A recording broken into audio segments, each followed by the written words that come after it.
Bismillahirrahmanirrahim. Assalamualaikum warahmatullahi wabarakatuh. Alhamdulillahirabbil alamin. Alhamdulillahilladzi arsala rasulahu bil huda wa dinil haq liyuzhirahu 'alad dini kullihi wa kafa billahi syahida. Asyhadu an la ilaha illallah wahdahu la syarikalah wa asyhadu anna Muhammadan abduhu wa rasuluhu la nabiyya ba'dah. Allahumma salli wa sallim wa barik ala sayyidina wa habibina wa nabiyyina Muhammad wa ala alihi wa sahbihi wa man tabi'ahu ila yaumiddin. Nahmadullaha ta'ala wa nashkuruhu la in syakartum la azidannakum wa la in kafartum inna azabi lasyadid. Qala Allah ta'ala fil Qur'anil Karim, a'udzu billahi minasy syaithanir rajim. Bismillahirrahmanirrahim. Wal 'asr innal insana lafi khusr illa alladzina amanu wa 'amilus shalihat wa tawasaw bil haqq wa tawasaw bis sabr. Wa qala ta'ala alam nashrah laka sadrak wa wada'na 'anka wizrak alladhi anqadha dhahrak wa rafa'na laka dhikrak fa inna ma'al 'usri yusra inna ma'al 'usri yusra fa idza faraghta fansab wa ila rabbika farghab. Shadaqallahul azim. Teman-teman semuanya, anak muda Kota Bandung, jamaah tetap sharing time atau sharing night Rabu malam yang dirahmati Allah Subhanahu wa taala. Semua orang di dalam kehidupan dunia itu pernah atau bahkan sering merasakan lelah. Karena dunia ini adalah tempat orang bermujahadah. Semuanya diraih dengan mujahadah. Gak ada yang didapatkan di dunia ini dengan cara yang mudah. Karena tabiat dari dunia itu adalah tempat bersusah payah. Fitrahnya dunia adalah tempat orang bercocok tanam, bukan memetik hasil. Yang namanya bercocok tanam, kalau kita melihat pada kehidupan para petani atau para pekerja di ladang, di sawah, di kebun, maka kita akan melihat akan melihat kelelahan, keletihan dan kesusah payahan yang luar biasa.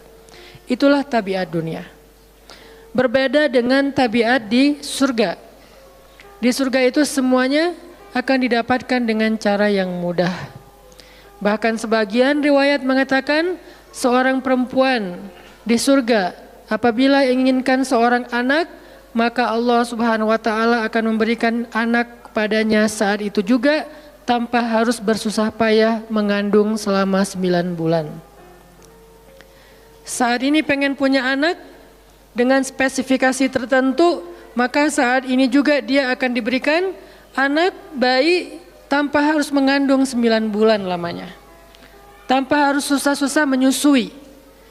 Allah akan datangkan untuk dia bayi yang dia sukai, kemudian Allah datangkan orang-orang yang akan, pelayan-pelayan yang akan merawat dan membesarkan bayi itu untuk dia. Karena di sana dia adalah seorang ratu yang tidak perlu lagi bersusah payah. Di surga itu ketika seseorang menginginkan makanan, maka Allah Subhanahu wa taala mendatangkan untuknya makanan dengan cara yang sangat mudah.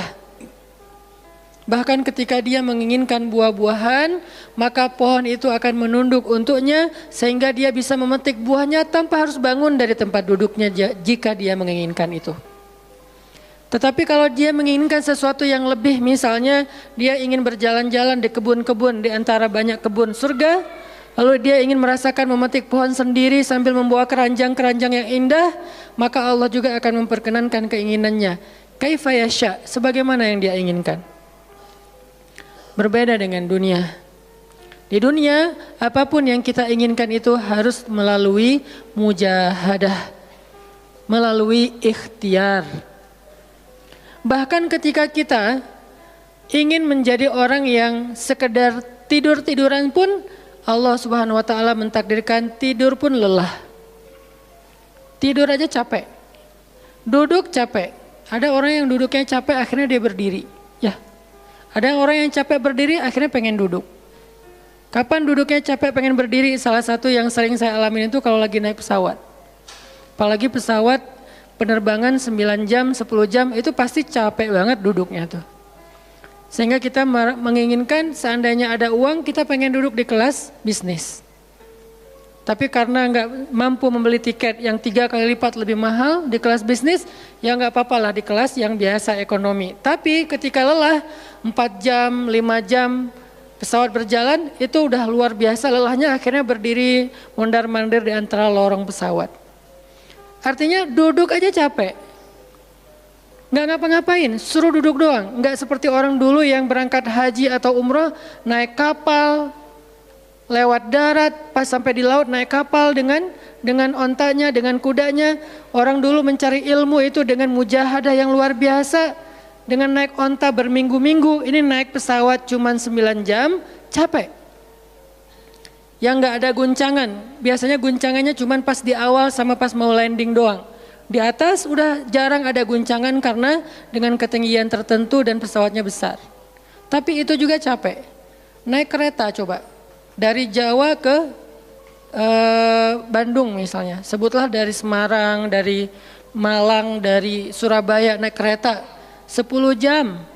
Itu aja capek. Nggak usah jauh-jauh, Bandung Jakarta aja 3,5 jam. Itu pun capek. Atau kita naik mobil, nggak perlu nyetir. Pakai online, duduk aja di belakang atau di sebelahnya si driver, perjalanan setengah jam dari tempat kerja kita ke rumah atau dari rumah ke tempat kerja, ke kampus, ke sekolah gitu. Itu aja capek. Artinya dunia itu emang kayak gitu tabiatnya teman-teman. Tabiat dari dunia itu adalah lelah. Sehingga kalau ada orang yang menghindari capek dengan tidak ngapa-ngapain, itu hal yang agak klise dan naif. Bagaimana dia bisa menghindari lelah? Bagaimana dia bisa menghindari ta'ab? Bagaimana dia bisa menghindari bosan? Bagaimana dia bisa menghindari dalam keadaan susah payah? Sedangkan dia masih berada di sebuah tempat, bumi, dunia yang tabiatnya memang tempat bersusah payah dan lelah. Satu-satunya cara menghindari lelah yang tidak perlu lagi bersusah payah itu hanyalah masuk surga. Tetapi kan itu tidak terjadi sekarang, kita harus meninggal dulu dan kita belum mau. Ada yang mau meninggal masuk surga sekarang? Kalau dijamin sih insya Allah ya, masalahnya nggak ada jaminan. Kalau para sahabat enak, mereka dapat jaminan. Surga Bilal, sebelum Bilal meninggal, Rasulullah udah bilang, Bima sabaktani ilal jannah ya Bilal. Dengan apa kamu mendahului aku ke surga wahai Bilal? Dengan wudu dan sholat syukur wudu. Begitu juga nanti ada sahabat lain yang dijamin masuk surga bighairi hisab wala azab.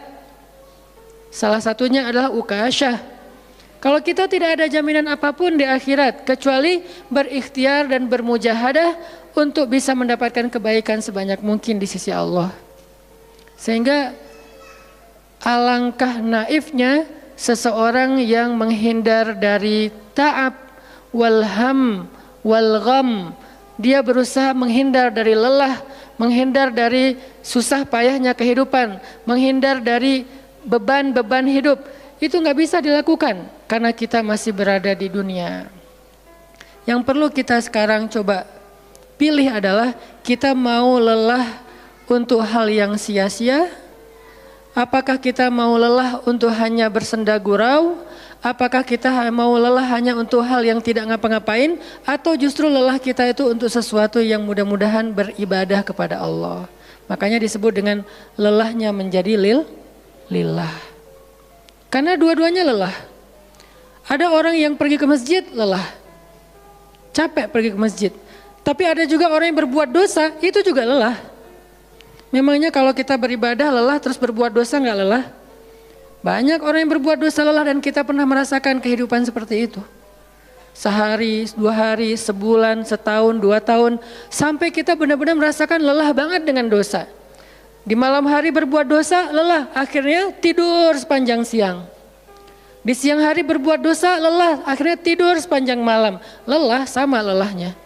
Antara orang yang beribadah dengan orang yang bermaksiat itu sama lelahnya. Bedanya apa? Yang satu, lelahnya akan diganjar, dibalas oleh Allah dengan kebaikan dunia dan akhirat. Yang satu lagi, lelahnya hanya akan disudahi dengan penyesalan. Sama-sama lelah. Bedanya, lelah yang pertama mungkin baru dirasakan hasilnya setelah itu. Lelah yang kedua seolah-olah bisa langsung dirasakan kesenangannya, tetapi kesudahannya adalah penyesalan. Makanya pada malam ini kita ingin merenungkan beberapa nasihat baik dari Al-Quran maupun hadis tentang bagaimana kita menjadi orang yang setiap hari tetap lelah, tetap banyak beban, tetapi beban itu mudah-mudahan menjadikan kita mendapatkan banyak kebaikan di sisi Allah. Makanya Nabi SAW bersabda dalam hadis riwayat Bukhari dan Muslim, "An-nasu ka'ibil mi'ah, la takadu tajidu fiha rahilatan."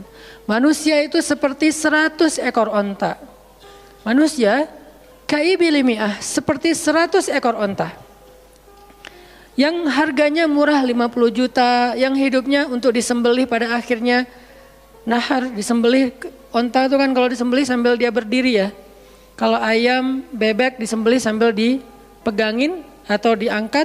Kalau kambing dan sapi dibaringkan. Kalau onta disembelih itu sambil diberdirikan. Dia berdiri langsung disembelih. Itu onta. Artinya manusia ka'ibil mi'ah. Nabi itu menggambarkan onta karena onta ini punya banyak macam. Mungkin di Arab nggak ada ayam yang bermacam-macam. Akhirnya pakai bahasanya onta. Kalau di kita mungkin ada ayam potong, ada ayam kampung, dan segala macam, ada ayam jago. Kalau bebek ada mentok, ada apa? Bebek yang biasa, macam-macam kan. Di Arab mungkin nggak terlalu banyak variannya dan nggak terlalu akrab dengan kehidupan sehari-hari mereka. Yang akrab itu kambing, kuda, keledai, onta.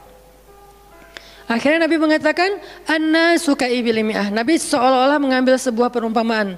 Dan perumpamaan ini bisa kita ganti dengan culture yang berbeda di setiap negara. Tetapi perumpamaan yang paling baik itu adalah onta. An-nasu ka'ibil mi'ah. Manusia itu seperti 100 ekor onta ibil.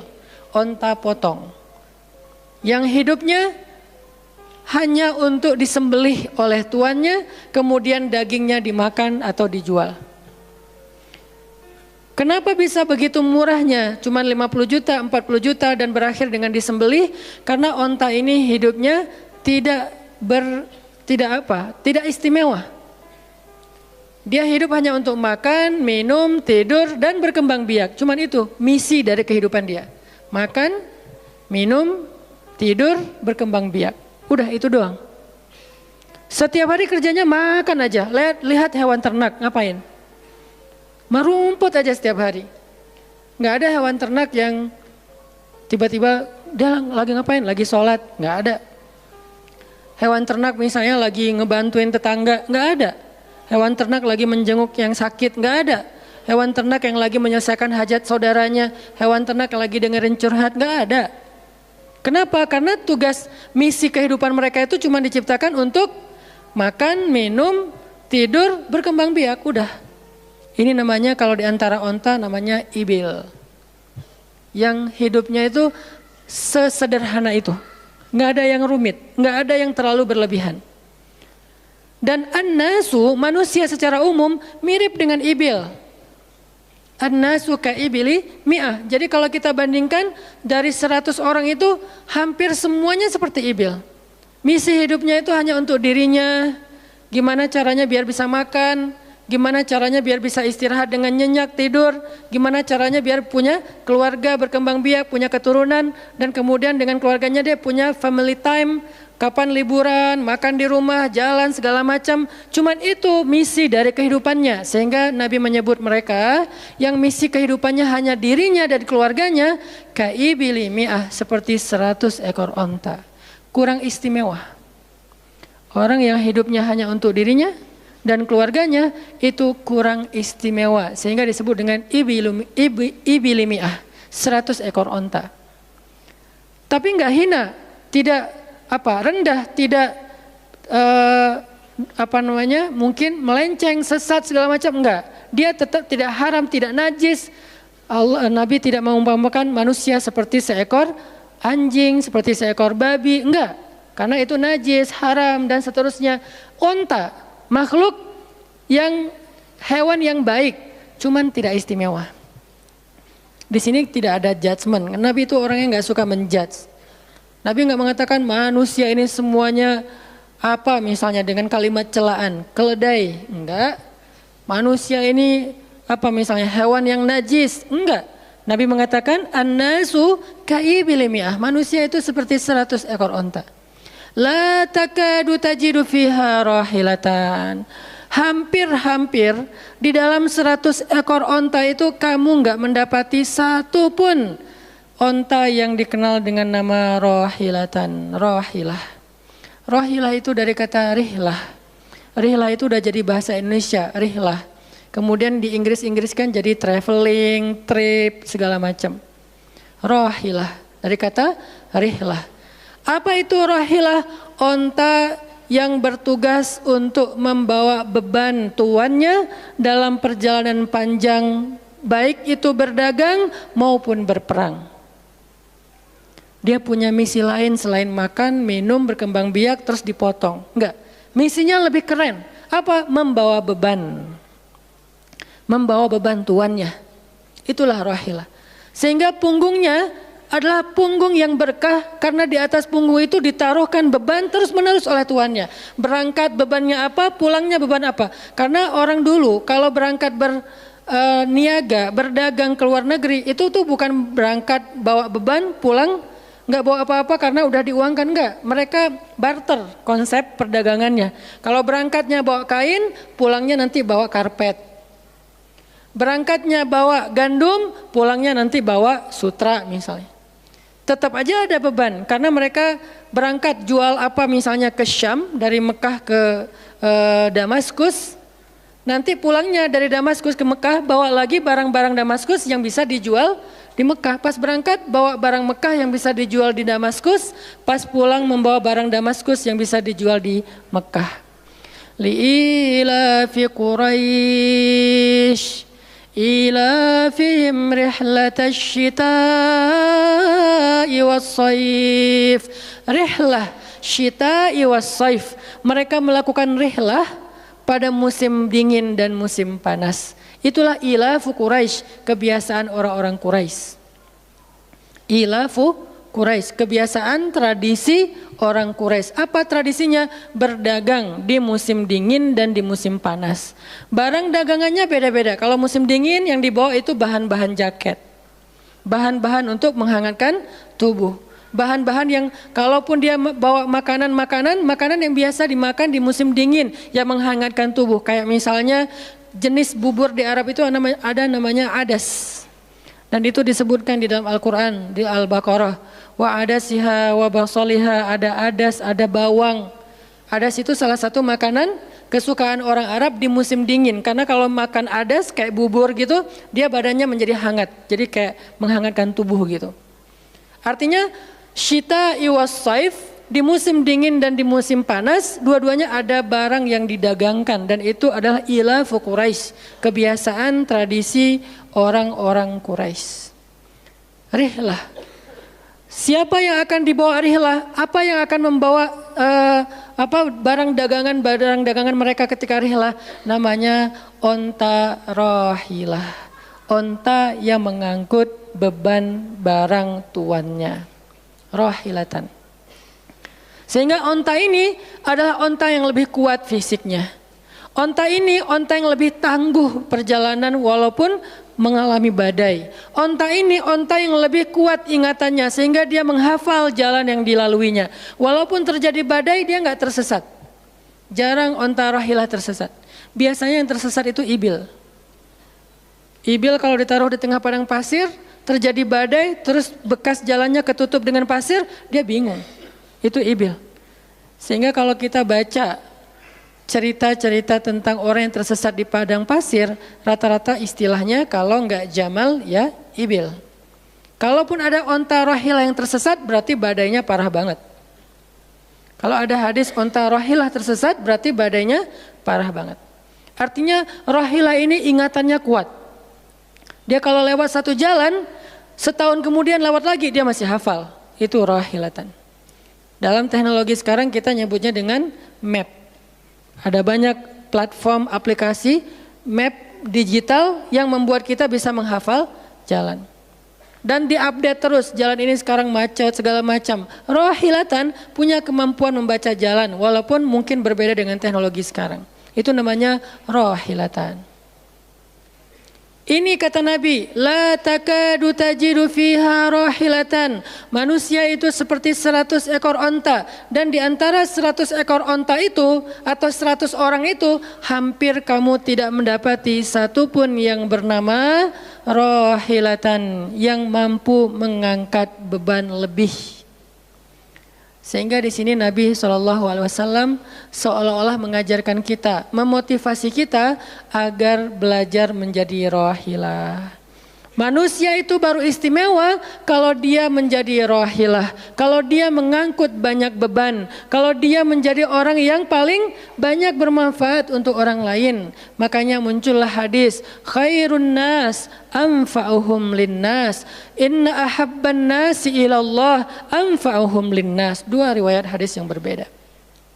Sebaik-baik manusia, kalau dalam analogi yang pertama, sebaik-baik onta adalah rohilatan. Bukan ibil, bukan nakoh, bukan jamal. Sebaik-baik onta rohilatan. Kenapa kok rohilatan? Karena dia yang paling bermanfaat. Soalnya dia yang paling banyak mengangkut beban. Sehingga dengan analogi tentang onta rohilah, kita menerjemahkan hadis khairun nas, sebaik-baik manusia dengan istilah khair. Arti khair itu memberi lebih, arti khair itu bermanfaat. Khairun nas anfa'uhum linnas, sebaik-baik manusia yang paling bermanfaat untuk orang lain. Dalam riwayat yang lain, inna ahabban nasi ilallah, sesungguhnya orang yang paling dicintai Allah di antara manusia, anfa'uhum linnas, yang paling bermanfaat untuk orang lain. Itu yang paling dicintai Allah di antara manusia.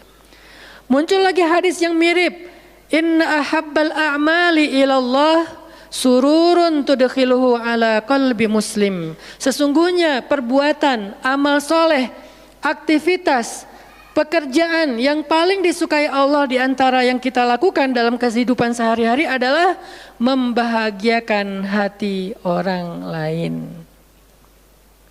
Ini semuanya hadis-hadis yang memiliki makna yang sama, yaitu menjadi pengangkut beban. Lelah Ustadz, lelah. Enggak ngangkut beban, lelah juga. Ngangkut beban, lelah juga. Cuman bedanya orang yang lelah tanpa mengangkut beban, hidupnya penuh dengan keluh kesah, tidak ada yang menghargai, tidak dimuliakan, akhirnya dia ngeluh. Ada kan banyak orang yang ngeluh karena merasa dirinya nggak dihargai orang lain. Tetap aja ngeluh. Ada juga yang ngeluh karena terlalu banyak beban. Padahal dua-duanya sama-sama ngeluh, kenapa nggak memilih yang lebih baik? Memangnya kalau kita nggak ngangkut beban, kita nggak akan berkeluh kesah, ngeluh. Ngeluhnya mungkin bukan capek, ngeluhnya nggak ada yang hargai. Dan itu udah sunnatullah, kalau kita pengen dihargai, pengen dimuliakan, kita harus menjadi orang yang paling rohilah, yang paling banyak ngangkut beban. Nggak bisa kita jadi ibil tapi pengen diperlakukan seperti rohilah, itu nggak bisa. Kita tuh ibil, hidupnya untuk diri sendiri, nggak bantu siapa-siapa, nggak peduli dengan siapa-siapa, harta kita nggak bermanfaat untuk orang lain, pikiran kita nggak bermanfaat untuk orang lain, lisan kita tidak bermanfaat untuk orang lain, wawasan kita tidak bermanfaat untuk orang lain, apalagi tenaga kita nggak bermanfaat untuk orang lain, skill kita nggak bermanfaat untuk orang lain, semua tentang diri kita hampir tidak bermanfaat untuk orang lain, lalu kita ingin dihargai seperti orang yang paling bermanfaat. Ini naif, klise, nggak ada seperti ini, bukan sunnatullahnya. Karena seseorang itu diberi balasan sesuai dengan mujahadah. Al-jaza ala qadril masyaqqah, balasan tergantung susah payahnya dalam berikhtiar. Siapa yang mujahadahnya lebih, maka rewardnya lebih, jazanya lebih. Jadi saya kadang-kadang ngerasa, dulu saya juga pernah merasa kayak gitu. Kenapa kok dia dihormati saya enggak? Kita enggak boleh cemburu tanpa alasan. Seolah-olah misalnya Harusnya hormati semua orang dong, nggak bisa. Itu udah fitrah manusia dan sunatullah dalam kehidupan di dunia. Kalau kita pengen dihormati orang, kita harus menjadi rohilah. Kalau kita pengen dihargai orang, kita harus jadi rohilah. Nggak bisa kita berharap dihargai oleh pasangan kita atau calon pasangan kita, tapi kita nggak punya tanggung jawab, nggak bisa. Kalau teman-teman pengen dihargai oleh pasangan halalnya, teman-teman harus mengangkat tanggung jawab yang lebih berat daripada dia. Kalau dia yang capek kita leleh aja di rumah tapi kita minta dihargai, saya kan suami. Suami itu bukan status, suami itu peran. Ada orang dia jenis kelaminnya perempuan tapi dia suami. Kenapa? Karena dia mengambil peran laki-laki. Dan itu saya melihat banyak perempuan seperti ini, hebat dan memalukan bagi suaminya. Di beberapa tempat saya melihat suaminya di pagi hari nggak kerja, cuma nongkrong-nongkrong aja di warung. Ngopi juga itu ada uangnya, giliran untuk nafkah keluarga dia nggak punya uang, untuk ngopi, untuk rokok dia punya uang. Untuk anaknya nunggak sekolahnya, untuk anaknya makanannya seadanya. Sehingga karena ini udah berjalan bertahun-tahun, akhirnya istrinya udah nggak sanggup lagi berharap kepada dia, minta cerai juga nggak dicerai-ceraikan, akhirnya istrinya ikhtiar sendiri. Istrinya jadi pembantu rumah tangga, istrinya jadi kerja ke luar negeri. Saya beberapa kali ke Hong Kong, hampir tiap 4 bulan sekali ke Hong Kong, dan selalu mendengar cerita teman-teman di Hong Kong, para pejuang-pejuang di Hong Kong itu kan 99%-nya perempuan ya. Hong Kong itu 99% lebih perempuan. Beda kan sama Taiwan, Korea itu laki-laki dan perempuan agak imbang lah. Tapi kalau Hong Kong itu bisa dibilang dari 100 pekerja 99 orangnya bahkan lebih adalah perempuan. Dan semua mereka punya masalah yang hampir sama di negerinya, di kampungnya. Masalahnya mereka terpaksa untuk berangkat ke luar negeri karena ada yang demi membiayai sekolah anak-anaknya, single parent. Kemana suaminya? Suaminya pergi dan tidak bertanggung jawab. Atau suaminya ada tapi tidak mampu mencari nafkah. Terpaksa dia kerja ke luar negeri dengan segala macam resiko. Dan banyak banget kasus di Hong Kong. Siapa juga yang mau jauh-jauh dari keluarganya, apalagi punya anak masih kecil ya. Kemarin kita baru dengar cerita seorang anak yang harus merawat ayahnya yang sakit kanker gara-gara di rumahnya nggak ada siapa-siapa, ibunya berjuang di luar negeri. Kenapa? Karena suaminya sakit. Kalau ini masih bisa kita pahami lah. Tapi kemana pamannya misalnya? Kemana misalnya kakaknya, nggak tahu punya kakak atau gimana, nggak tahu kondisi pamannya. Yang jelas bahwa ternyata kita itu dihargai itu bukan karena kita berstatus suami. Kita dihargai karena kita berperan sebagai suami, bukan berstatus sebagai suami. Kalau suami pengen dihargai, ambillah peran suami. Laki-laki pengen dihargai, ambillah peran laki-laki. Apa peran laki-laki? Tanggung jawab. Ambil sebanyak mungkin. Kalau kita udah menikah, tanggung jawab kita itu kalau mau lebih, jangan cuma istri. Ambil keluarga istri untuk kita ambil tanggung jawabnya. Adiknya istri, mungkin keluarga istri kita nggak mampu, adiknya kita sekolahin. Mertua sakit kita biayain. Nanti siapa lagi? Keluarga besarnya ada masalah kita biayain, kita hutangin. Kalau misalnya kita nggak sanggup memberikan hadiah atau sedekah, ambil amanah, tanggung jawab itu ambil semampu kita. Itulah contoh Rasulullah SAW. Makanya Nabi ketika sudah menikah dengan Khadijah, yang tinggal di rumah Nabi itu bukan cuma anak kandung beliau. Ada anak angkatnya Zaid bin Harithah. Ada sepupunya Ali bin Abi Thalib. Ada banyak lagi keluarga besar Khadijah yang tinggal bersama Nabi. Sehingga rumah Nabi itu adalah rumah yang banyak sekali orang-orang yang ditampung oleh beliau. Itu yang disebut dengan anfa'uhum linnas. Ambil tanggung jawab yang besar. Sehingga Khadijah tuh respect banget sama sosok Nabi Muhammad. Bahkan sebelum Nabi dapat wahyu, sehingga gak disebut Nabi, respect sama sosok seorang Muhammad. Apalagi setelah beliau dapat wahyu, beban beliau bukan lagi keluarganya sekarang, beban beliau adalah umatnya. Yang diurus oleh Nabi bukan lagi keluarga sekarang setelah dapat wahyu, umat. Dan umat di sini lintas nasionalisme. Ada yang datang dari Persia, namanya Salman Al-Farisi. Ada yang datang dari Romawi, namanya Suhaib Ar-Rumi. Ada banyak sahabat-sahabat yang lintas kabilah, bukan hanya orang Quraisy. Ada yang datang dari Yaman, termasuk Sumayyah dengan Yasir, keluarga yang pertama syahid dalam Islam. Ini dari Yaman. Kemudian pindah lagi ke Madinah yang bukan orang-orang Quraisy. Di sana ada Bani Mudhar dari kabilah Aus dan Khazraj. Nanti berkembang lagi sampai ke Asia, Eropa dan seterusnya. Inilah bebannya Rasulullah sallallahu alaihi wasallam. Sehingga Allah menyebutnya dengan istilah rahmatan lil alamin. Rahmah. Tahu arti rahmah? Rahmah itu kasih sayang. Maksud kasih sayang memberi sayang. Kasih sayang, bukan minta disayangi. Jadi kalau kita mau berkasih sayang ya kasih sayangnya, jangan sayangi saya dong. Itu bukan kasih sayang, namanya terima sayang. Bukan kasih sayang, terima sayang, minta sayang. Itu namanya bukan rahmah, bukan mawaddah. Yang namanya rahmah kasih sayangnya. Kalau kita nggak punya sayang berarti kita nggak punya rahmah. Apa bentuk sayang kita? Perhatian. Apa bentuk sayang kita? Perasaan. Apa bentuk sayang kita? Dengan harta. Itu sayangnya. Dan Nabi, wa ma arsalnaka illa rahmatan lil alamin. Tidaklah kami mengutus engkau Muhammad kecuali untuk menjadi kasih sayang kepada alamin. Arti rahmah dalam tafsiran yang lebih luas menyelesaikan hajat manusia seluruh alam. Seluruh alam. Itulah kenapa Nabi Muhammad menjadi orang yang paling mulia. Karena yang diambil bebannya itu bukan satu keluarga Khadijah. Bebannya itu bukan satu kota Makkah. Bebannya itu bukan cuma orang Arab. Alamin. Sehingga Allah mengatakan, wa rafa'na laka dzikrak. Kami angkat engkau menjadi manusia yang paling mulia. Karena beban yang diambilnya paling berat. Apa beban Nabi? Apakah cuma ceramah? Enggak cuma ceramah. Kalau cuma ceramah gampang.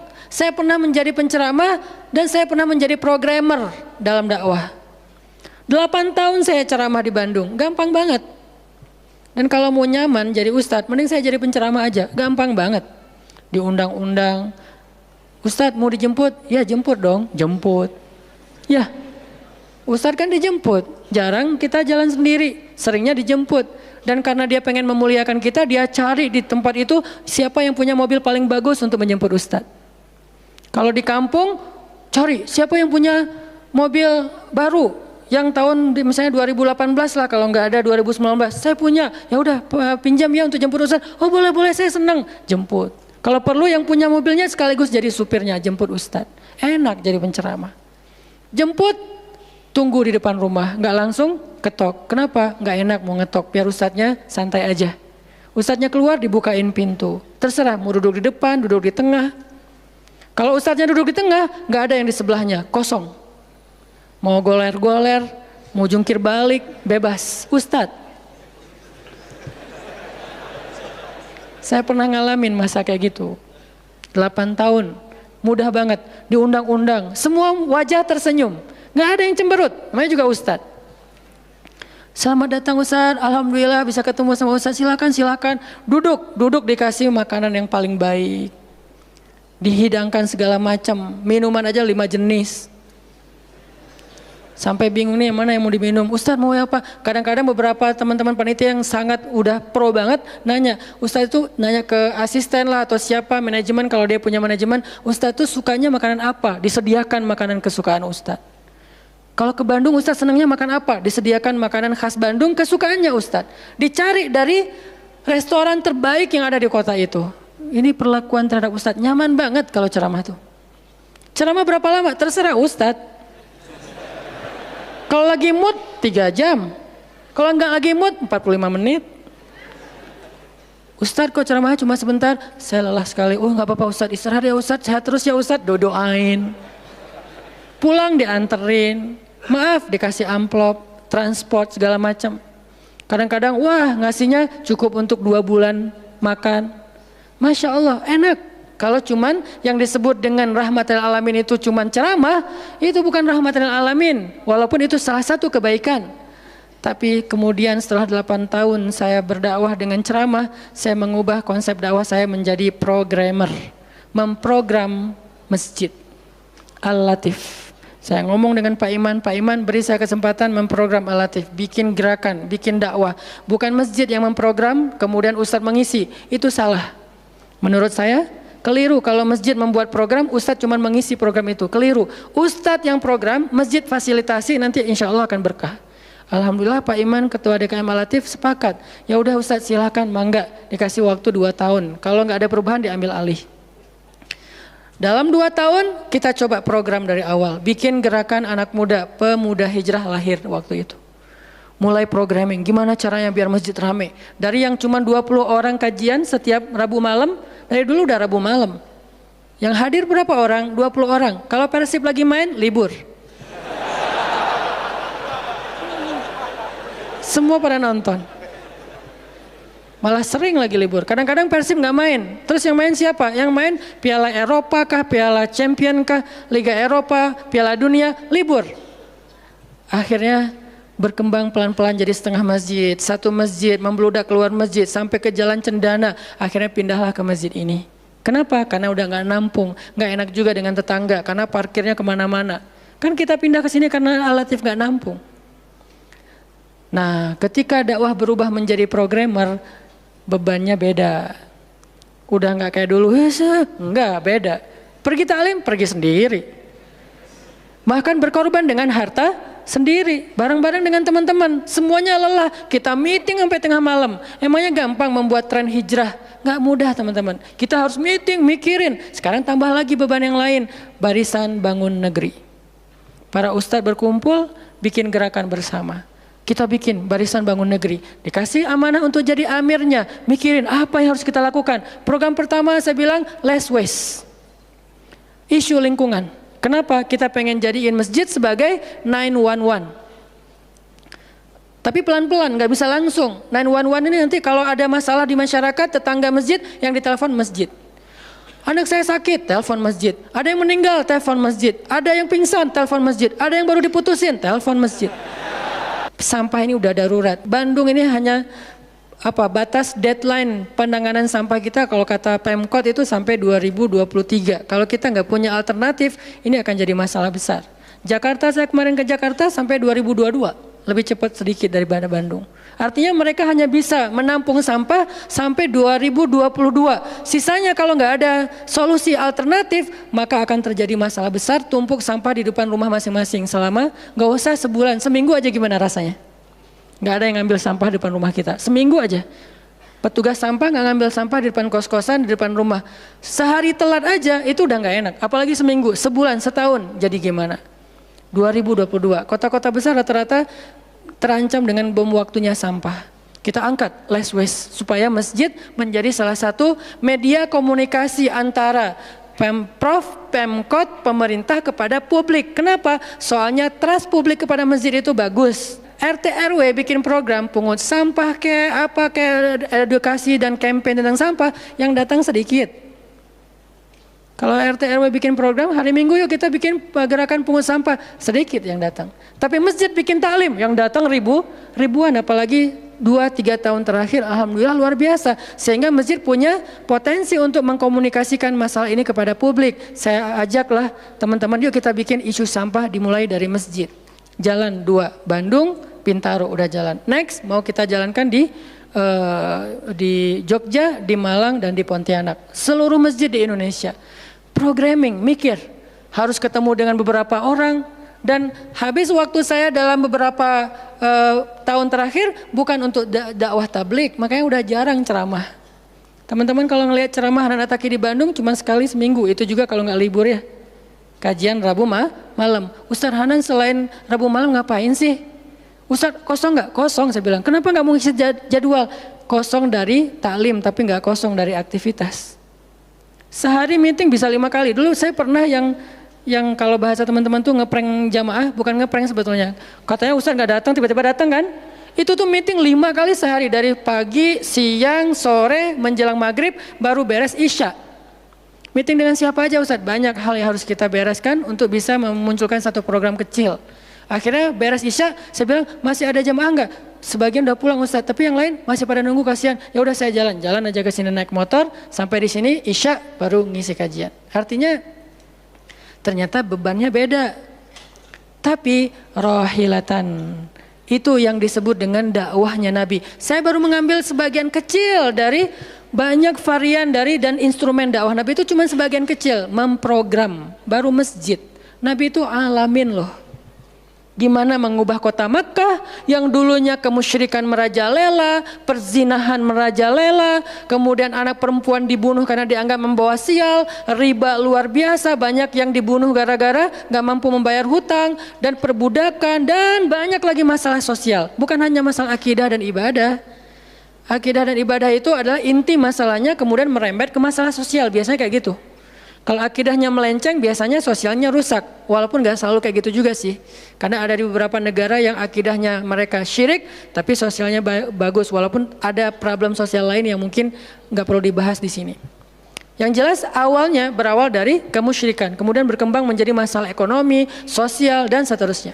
Nabi menyelesaikan masalah kota Mekah. Gimana caranya? Mekah yang tadinya kota yang jahiliyah menjadi kota Islamiyah, kota yang Rabbaniyah, kota yang penuh dengan kebaikan. Madinah yang tadinya kota yang penuh dengan sampah, Yathrib berubah menjadi kota Munawwarah. Sekarang udah nyampah lagi. Di zaman Nabi itu benar-benar Madinah Munawwarah.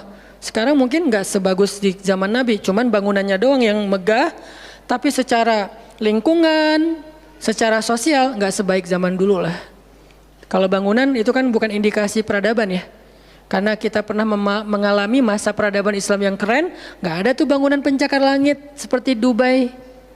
Kita di Dubai bangunan pencakar langit, tetapi secara peradaban ada masalah di Dubai, terutama masalah sosial. Di Arab Saudi masalah lingkungannya luar biasa, salah satu penghasil sampah 10 besar di dunia. Kalau untuk masalah sampah organik termasuk 5 besar di dunia. Artinya makan sering dibuang-buang.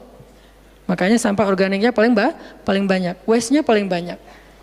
Itu yang diselesaikan oleh Nabi di kota Mekah dan Madinah. Kemudian berkembang di kota-kota lain sampai ke Irak, sampai ke Syam, sampai ke Mesir, sampai ke Eropa, sampai ke Turki, sampai ke Afrika, bahkan sampai ke Nusantara. Rahmatan lil alamin. Rahmah bukan cuma ceramah. Kalau ceramah, Nabi lebih jago dari siapapun. Orang siapapun yang berceramah itu kopas dari Nabi kan? Ada yang ceramah nggak kopas dari Nabi?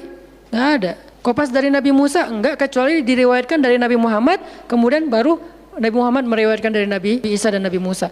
Semuanya kopas, copy paste dari Rasulullah SAW. Artinya kalau mau ceramah, bahan Nabi itu banyak banget. Dan kalau Nabi mau ceramah, yang ngundang pasti banyak banget. Jadilah Nabi dai sejuta umat. Capek pasti setiap hari 5 kajian. Nabi lagi di mana? Lagi di Syam. Sampai 2 tahun ke depan jadwal ceramah penuh. Kalau Nabi mau kayak gitu. Tapi ternyata Nabi bukan cuma ceramah, memprogram umat. Ada yang masalah datang ke Nabi, ya Rasulullah, saya diceraikan oleh suami saya dengan bahasa kamu bagi saya seperti ibu saya, zihar. Nabi bingung nih, gimana nih zihar? Kok suaminya gitu banget sih sama dia? Ya udah, berarti kamu sudah diceraikan oleh suamimu. Sabar ya, dinasihati, disabar-sabarin sama Nabi. Dia pulang turun ayat surat Al-Mujadalah tentang bab zihar. Ada lagi yang datang rame. Dia yang salah, saya yang salah, dia yang salah. Akhirnya didamaikan sama Nabi. Nabi mau takbir nih, pergi ke masjid mau sholat berjamaah. Mau takbir, ya Rasulullah, di Bani Salamah ada masalah, mereka hampir berperang. Nggak jadi takbir, pergi ke Bani Salamah menyelesaikan hajat mereka. Datang-datang jamaah udah sholat, Nabi sholat yang jamaah yang kedua. Artinya rahmah, ngambil beban umat. Belum lagi nanti beban umat yang tertindas di antara Bani Israel, di luar negeri, di Yaman, di Syam. Yang Nabi mengutus para sahabat untuk menyelesaikan hajat-hajat mereka. Makanya Nabi mengatakan, siapa yang datang kepada saudaranya untuk menghilangkan masalahnya, maka Allah akan menghilangkan masalah orang ini nanti di akhirat. Makanya beban Nabi itu berat banget teman-teman. Kalau kita baca sirah Nabi, luar biasa. Nabi itu lelah banget. Sampai para sahabat meriwayatkan Nabi itu dulu sebelum dapat wahyu, beliau seger gitu. Setelah dapat wahyu tetap ganteng, tetap keren, karena memang aslinya udah dari sononya keren ya. Cuman udah ada guratan lelahnya tuh terasa di wajah beliau. Lelah banget. Sampai Nabi itu pernah sampai Allah bilang gini, "Fala'allaka bakhi'un nafsaka 'ala atharihim." Hampir saja engkau mencelakai dirimu gara-gara mereka. Apa maksudnya? Kok Kok Nabi hampir mencelakai dirinya gara-gara mereka, itu maksudnya apa? Saking terbebannya Nabi dengan kondisi umat, hampir-hampir Nabi itu sakit keras, hampir-hampir Nabi itu binasa, celaka, meninggal demi mikirin nasib umat. Kayak gitu banget coba. Itu namanya rohilatan. Kita belum sanggup untuk memikul beban umat sedunia. Makanya minimal kalau kita nggak ngambil beban umat sedunia dengan tangan kita, minimal dengan pikiran kita aja. Kita mikir nggak sih nasib Palestina? Atau kita masih nganggap bahwa itu beda negara? Kalau beda negara oke. Apakah kita memikirkan mereka karena kemanusiaan? Masa kita mau bilang mereka bukan manusia? Kan sama-sama manusia. Harusnya kita merasakan apa yang dia rasakan karena kita sama-sama manusia, punya perasaan yang sama. Kalau kehilangan akan sedih, kalau melihat kezoliman juga nggak akan kuat, kalau dizolimi juga akan sakit. Kita mikir nggak tentang Palestina? Kita mikir nggak nasib Suriah? Kita mikir nggak nasib Rohingya? Kita mikir nggak nasib Yaman? Apakah gara-gara kita mikir tentang mereka lantas kita jadi radikal dan teroris? Sejak kapan kita memikirkan nasib orang yang tertindas tiba-tiba jadi radikal? Apakah orang yang tidak memikirkan orang lain hanya dirinya sendiri berarti orang yang baik? Justru makin banyak kita mikirin nasib mereka, kita makin rohilatan walaupun belum sanggup menyelesaikan hajat mereka, mikir doang. Dengan kita lihat postingan yang terakhir di Idlib, bagaimana anak bayi kehilangan kakinya gara-gara kena bom dari tentara Rusia. Kita belum sanggup ngasih solusi sebagai pribadi maupun sebagai bangsa, belum sanggup. Pertama jaraknya jauh, kedua memang kita juga belum punya kemampuan untuk itu. Tapi kita berharap suatu saat Indonesia ini harus sanggup menyelesaikan masalah dunia. Kenapa? Kita ini punya potensi peradaban, bangsa yang besar. Masa kita mau jadi kerdil terus ngikutin bangsa lain? Kita ini bangsa besar, umat Islam terbesar di dunia. Dan orang Indonesia itu pinter-pinter, profesornya banyak, saintisnya banyak, orang kayanya banyak, keren Indonesia nih. Kenapa Indonesia yang keren kayak gini cuma ngurus diri sendiri aja nggak bisa? Harusnya ngurus dunia bukan ngurus diri sendiri. Itulah Islam yang sebenarnya. Kita ngurus Rohingya, gimana caranya Rohingya punya tempat tinggal? Kita urus Suriah, kita urus Palestina. Lalu apakah kita memikirkan tetangga kita? Teman-teman lihat deh, salah satu yang mungkin proyek kecil lah. Ini yang karena yang saya tahu, karena istri sendiri yang ngerjain. Lihat rumah teduh sahabat Iin. Setiap harinya ada yang meninggal dengan kanker ovarium yang gede banget, ada yang kanker apa, yang dulu yang saya bawa Ustaz Abdul Somad keliling di Bandung tuh, seorang anak muda yang udah meninggal, seminggu setelah Ustaz Abdul Somad mengunjungi dia, Rian namanya, meninggal dunia. Alhamdulillah dia sempat ketemu dengan Ustaz Abdul Somad, sempat dinasehati, mudah-mudahan di akhir hayatnya dia setelah dapat nasihat dari UAS, dia jadi sabar, jadi balik lagi ke Allah sehingga husnul khatimah. Datang kita, ketemu dengan Rian, habis ininya. Gara-gara apa? Gara-gara pernah kecelakaan di laut, terus jadi kayak kanker kulit, luar biasa. Itu parah banget. Dan itu nggak satu kasus, banyak. Di Jawa Barat aja udah banyak banget, apalagi Indonesia. Apakah kita mau mengambil beban itu? Atau kita bahkan melihat juga nggak mau, karena ngerasa nggak kuat, nggak berani. Terus kapan kita kuatnya? Kalau kita nggak kuat, namanya bukan rohilah. Yang namanya rohilah itu harus kuat. Dikuat-kuatin kalaupun nggak kuat. Sudah seberat apa beban yang kita ambil selain, dan itu nggak bisa di apa ya bahasanya, diambil sebagian dibuang sebagian yang lain, enggak. Minimal kalau yang di dekat kita mengambil bebannya sampai menyelesaikan hajatnya dengan harta, mungkin dengan skill, dengan network, dengan minimal dengan sosial media kita repost, ya ada yang bisa bantu ini enggak. Kalau yang di luar negeri karena kita nggak sanggup menyelesaikan, minimal dengan pikiran dan doa, kasihan ya mereka, doain terus karena doa kita itu ngaruh. Jangan berpikir mendoakan mereka itu nggak ngaruh itu. Mempercepat datangnya pertolongan Allah. Minimal dengan doa kita, Allah kuatkan hati mereka. Minimal. Dengan doa kita, Allah kuatkan hati saudara kita di Yaman, di yang kelaparan, di Syam, di Palestina, di Rohingya, di Turkistan, yang masih dalam campnya orang-orang komunis. Minimal doa kita menguatkan hati mereka. Kan berarti membantu. Ada orang yang ketika dapat musibah, kita datang nggak bisa ngasih solusi, tapi begitu kita nasihati lalu kita doakan, itu udah membantu dia, minimal hatinya jadi lapang. Kemudian kita doakan, dia merasa diperhatikan. Bukankah itu sebuah bantuan? Dan itu rahilah. Semuanya aja yang di luar negeri kita pikirkan, apalagi yang di dalam negeri, semampu kita. Makanya nama barisan kita tuh Barisan Bangun Negeri. Kalau ditanya, apa Ustadz tujuan bikin gerakan Barisan Bangun Negeri? Ya bangun negeri. Masa masih ditanya ya? Karena masih ada yang nanya, ngapain sih tuh ustadz-ustadz ngumpul mau bangun negeri? Itu udah jelas dari namanya juga. Terus santrinya ngapain? Namanya Santri Bangun Negeri. Ustadznya Barisan Bangun Negeri, ada 2 nama. Para guru, saya pelan-pelan pengen ngumpulin para guru-guru yang seleting. Supaya kita barengan, ngumpulin pelan-pelan. Namanya Barisan Bangun Negeri. Nanti teman-teman yang ngikutin para guru, para santri, namanya Santri Bangun Negeri. Jadi kalau ditanya mau ngapain, mau bangun negeri. Programnya apa? Pertama, program isu lingkungan. Nanti naik lagi isu sosial, naik lagi isu healthcare, kemanusiaan, kesehatan, dan seterusnya. Kan itu tugas pemerintah, kita nggak mau menyalahkan siapapun, udah capek berdebat. Tugas kita sekarang siapa yang pengen jadi rohilah. Itu yang dilakukan para guru kita sekarang teman-teman di Barisan Bangun Negeri. Mikir, kemarin saya 40 jam nggak tidur. Dari Bandung ke Jogja, di Jogja ada acara, udah beres acara kita ada meeting yang penting banget yang bikin saya sesak sampai sekarang. Itu ada diskusi yang saya tidak bisa sampaikan ke publik. Itu diskusi dari jam 11 malam sampai jam setengah 4 subuh. Kenapa diskusinya sampai malam Ustaz? Karena besok kita semuanya udah pada bubar. Udah pada pulang masing-masing ke negerinya sehingga nggak sempat ketemu. Ketemunya kita cuman malam Selasa. Selasa subuh pesawatnya udah mulai ada yang pesawat jam 5, jam 6, jam 7. Jadi malam itu harus kita selesaikan meeting kita. Meeting lah kita sampai jam setengah 4 subuh. Beres meeting langsung ke bandara. Saya dengan salah satu ustadz ke bandara berdua naik flightnya pas bareng. Belum selesai tadi meetingnya, meeting lagi di pesawat. Dari Jogja ke Jakarta.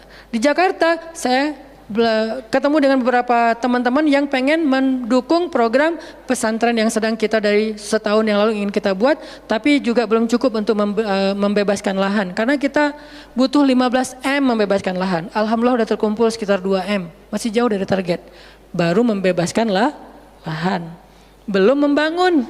Akhirnya bahasa istri saya ngamen di Jakarta dari pagi, siang, sore, malam. Malam pulang.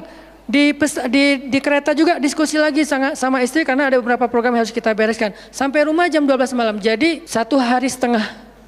Hampir 2 kali 24 jam. Baru istirahat. Itu kalau programming. Beda dengan ceramah.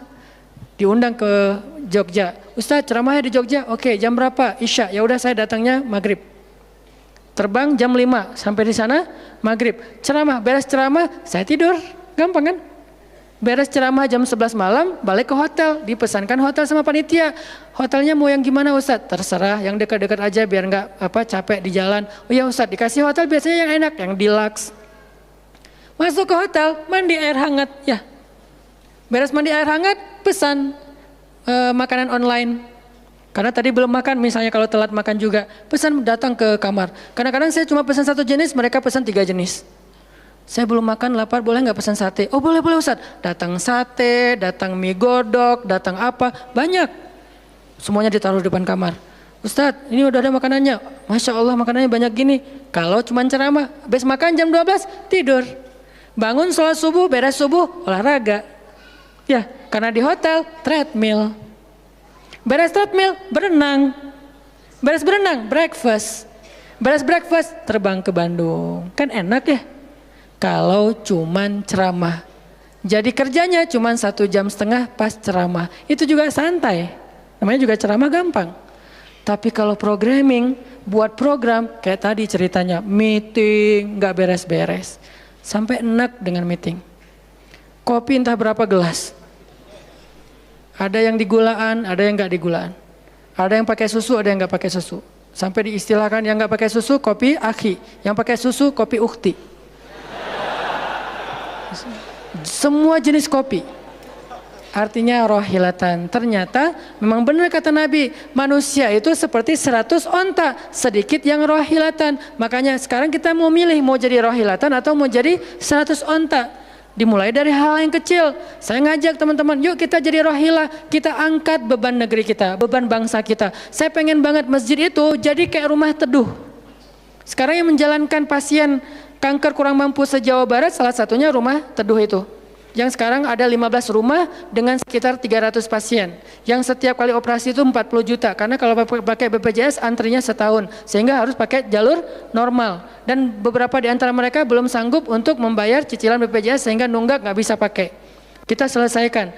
Harusnya itu dilakukannya oleh masjid. Kenapa? Karena potensi zakat, infak, sedekah, kenceleng masjid gede. Jangan cuma dipakai buat renov. Jangan cuma dipakai buat pengumuman hari Jumat. Kenceleng minggu ini 300 juta. 300 juta di sebelah masjid ada orang lapar. Berarti ngapain 300 juta teh? Harusnya 300 juta itu kenceleng minggu ini. Harusnya 300 juta. Tapi tinggal 10 juta. Kenapa? Beban umat diangkat semua sama masjid. Itu cita-cita kita, pengennya masjid itu menjadi, makanya ada hashtag masjid peradaban. Apa masjid peradaban? Masjid rohilah, masjid yang mengangkat beban umat, bukan cuma membuat program jihad, pengajian hari Ahad. Udah lewat lah masa kayak gitu-gitu, udah nggak keren. Ini saya tantang masjid-masjid yang ada di Indonesia, jangan hanya fokus dengan taklim. Taklim itu udah banyak dan mudah melakukannya, kurang challenging. Coba masjid mikirin masalah sekitarnya, satu masjid mikirin satu RW kalau masjidnya kecil. Kalau masjidnya masjid kecamatan, mikirin satu kecamatan. Kalau udah beres dengan kecamatannya, nggak ada lagi masalah, pergi ke kecamatan sebelah. Kolaborasi dengan masjid kecamatan sebelah, yuk selesaikan masalahnya. Bisa banget kalau masjid mau. Tapi serahkan programnya ke ustadz yang ngerti harokah, yang ngerti pergerakan. Dan sekarang udah banyak ustadz yang ngerti pergerakan. Baru kita akan melihat Indonesia yang luar biasa. Terus apa yang bisa kami lakukan Ustadz? Yuk bareng-bareng dengan saya, dengan pemuda hijrah, dengan para guru barisan bangun negeri, kita bangun deh Indonesia semampu kita. Dengan apa? Dengan skill kita masing-masing. Dengan potensi kita masing-masing. Ada yang punya harta dengan hartanya. Ada yang punya kemampuan skillnya dengan skillnya. Saya udah berkali-kali menjelaskan, skill itu untuk dakwah penting, bukan hanya penceramah. Nah, mau nggak nih teman-teman? Yuk kita bangun Indonesia. Sekarang kita mikirin apa yang bisa kita lakukan untuk Indonesia, masing-masing dengan potensi kita. Karena kita anak masjid, anak masjid. Karena kita banyak sering ke masjid, ya udah kita bangun Indonesia dengan cara masjid. Dan ternyata cara masjid itu bukan cuma Allahu Akbar dan Subhanallah, salam, enggak. Yang dibicarain di masjid itu bukan cuma juz-juz Al-Quran, tapi masalah umat. Karena Nabi membicarakan masalah umat itu di Masjid Nabawi. Yang kita pengen ke sana, berharap banget bisa umroh. Apakah di Masjid Nabawi itu cuma ada raudhah kemudian orang berdoa egois banget pengen masuk surga sendiri? Enggak. Di raudhah itu Nabi dengan Jibril bicara tentang umat. Gimana caranya umat ini selesai masalah mereka. Sampai ke penjuru dunia. Yang terjajah dibebaskan dari penjajahan, yang terzolimi dibebaskan dari kezoliman. Itu namanya rahilah. Saya yakin di sini banyak potensi dan skill yang keren-keren. Coba berikan skillnya untuk dakwah, dedikasikan skillnya untuk agama. Yang kalau kita dedikasikan untuk agama, insya Allah untuk bangsa dan negara udah pasti. Karena agama kita itu bukan agama ritual. Agama kita ini adalah agama kehidupan. Sehingga yang ada di dalamnya bukan cuma bab sholat, tetapi juga bab orang sakit. Dan kita tahu banyak hadis tentang itu, bab lingkungan, dan kita mulai tahu hadis-hadis tentang itu. Yuk kita dedikasikan skill kita, potensi kita, harta kita untuk agama Allah, kita angkat beban umat bareng-bareng. Karena kalau saya ngangkat sendiri, saya paling-paling ngangkat sanggupnya itu 100 kilo, itu juga udah ngos-ngosan. Tapi kalau kita ngangkat bareng-bareng, bisa bertonton beban umat kita angkat. Mudah-mudahan dari kajian mager ini, mudah-mudahan kelak kita bisa menjadi orang yang mudah bergerak, sanggup bergerak, dan geraknya bersama-sama. Barakallahu fikum, billahi taufiq wal hidayah. Allahumma inna nas'aluka ridhaka wal jannah wa na'udzubika min sakhatika wan nar. Allahumma a'inna ala dzikrika wa syukrika wa husna ibadatik. Rabbana habbib ilainal iman wa zayyinhu fi qulubina wa karrih ilainal kufra wal fusuqa wal isyan waj'alna minar rasyidin. Rabbana atina min ladunka rahmah wa hayyi' lana min amrina rasyada. وهيئ لنا من أمرنا رشدا وهيئ لنا من أمرنا رشدا واجعل لنا من كل ضيق مخرجا ومن كل هم فرجا ومن كل عسر يسرا ربنا آتنا في الدنيا حسنة وفي الآخرة حسنة وقنا عذاب النار وصلى الله على سيدنا محمد وعلى آله وصحبه أجمعين والحمد لله رب العالمين والسلام عليكم ورحمة الله وبركاته.